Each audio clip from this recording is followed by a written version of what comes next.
Okay, tubes, what we've got here is it's a Craftsman 5600 watt, 110 volt or 220 volt generator.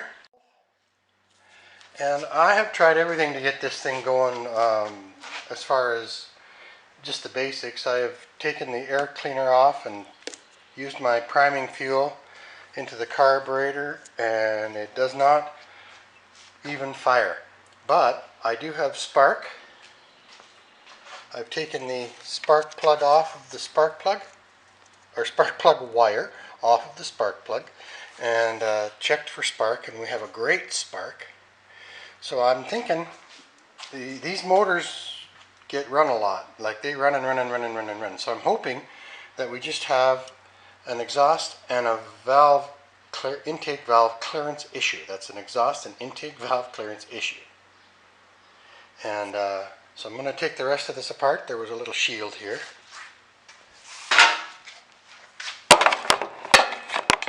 This shield was on there like that. I just took that off. That's the only piece. Sorry. Back to focus. So now I'm just going to take the valve cover off, and we're going to check the gap on the exhaust and the intake valve. Alright, tubes, I've taken the 4 bolts out. 1, 2, 3, 4. I'm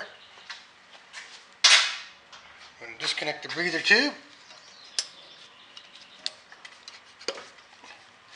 And let's take the cover off. Oh, well, the gasket tore. Can you see that? Yeah. Okay, we need a new gasket, that's obvious. But look at this. So I wonder, that is obviously our problem.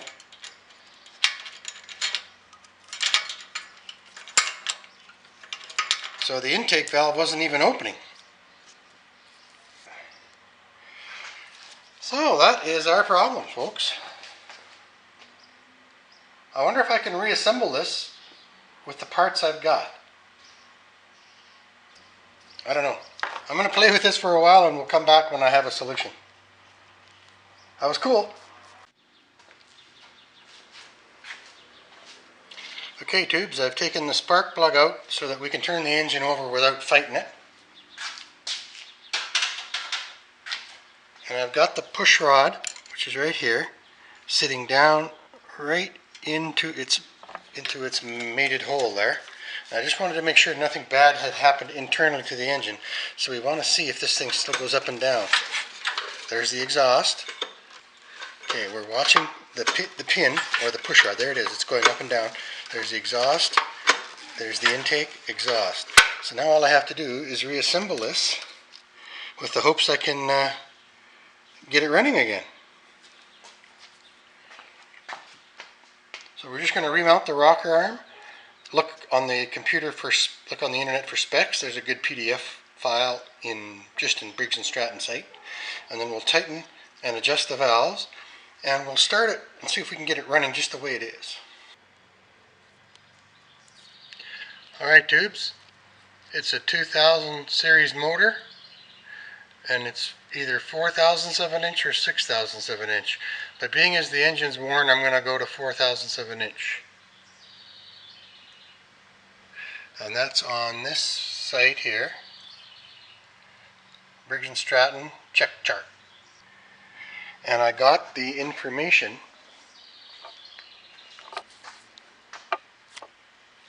off of the valve cover. And there is the model number, 204412. So I guess all of those are 2000 models. So now let's adjust those valves. Pardon the movement. We're going to go 004. I don't know if you can see that.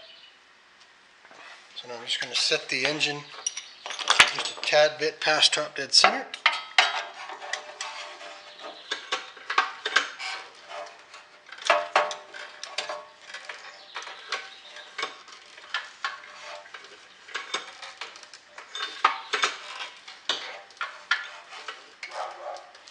Well, I'm going to do it, I'm not quite sure. It's too hard to reach in and find the cylinder. So now I'm going to adjust the valve just with the exhaust valve completely compressed, and then I'll do the same thing with the, oops, oh my gosh. I'll do the same thing with the exhaust valve after.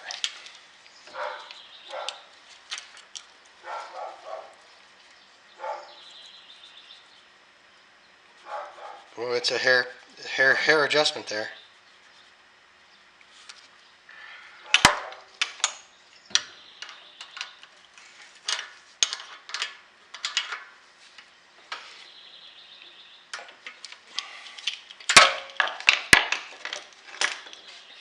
Now we'll wait for the intake valve to go down all the way. And we'll do it again. We'll rotate it a couple of times.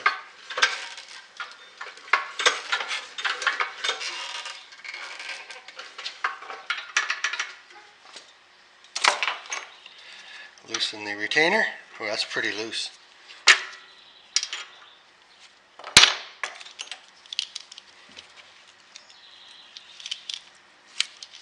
Pardon me.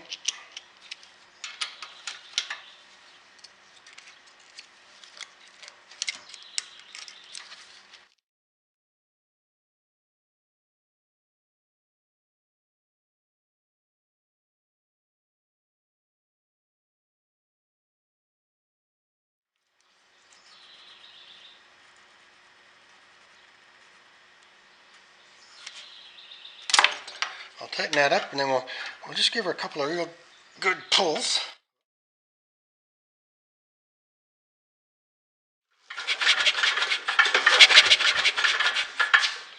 Good.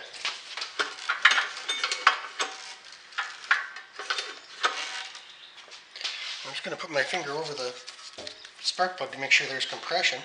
Should be. Yep. It's kind of a layman's way to check. Alright, tubes, we got the valves adjusted to 4,000 inch, and it definitely has an oil pump in it, because I saw some oil starting to work its way out here as I was pulling it over. And now I am going to see if I can give it a start. I'm not going to let it run long, just enough to verify that the drill, which is plugged in on the outlet on the other side. So we'll give it a little bit of primer, my trusty primer. I just love this stuff. Just makes life easier.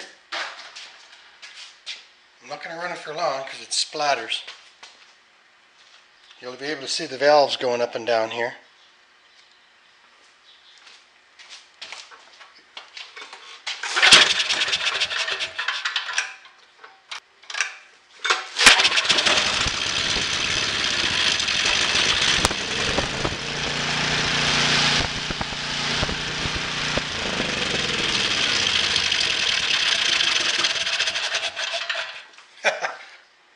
Okay, now I'm going to wipe the oil up. Look at the floor. But that's okay, because it runs. It's alive! Alright, tubes, you remember the gasket on this valve cover broke. So right now I had just used the new RTV sealant around here, and it's just on hand tight, and in another 45 minutes I'll come back and I'll tighten these bolts up. I've reattached the crankcase ventilation tube. Now I'm going to change the oil in it, new air filter, and it should be ready for use. So we'll just, like I say, I'm just going to tighten that up at the end of the video there. You probably won't see that. Bye. Hi tubes, Bruce Pender here. I'm finished the generator now, and I'd like to just show you around. It looks pretty good. And then we'll start it up and do a test. I'm going to use a circular saw because the gentleman who owns this is a carpenter. So that's the real world test. And I use to get these gas tanks back to the nice shine like a new one, I use the same stuff that you make your tires look new. It's kind of like a tire renew product or something like that that you can buy at your local auto store. That's kind of my own signature on these. I probably should get some goop and do that label down. But she looks really good.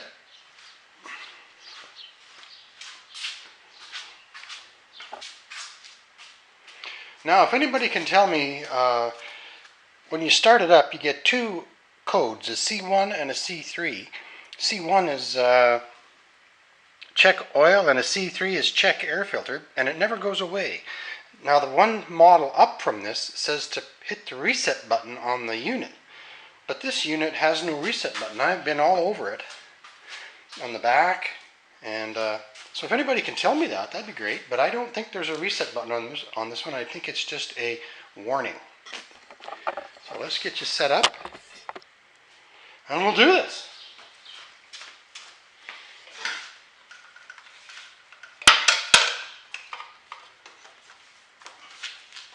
On, choke, and I believe the gas is turned on. Yes, it is.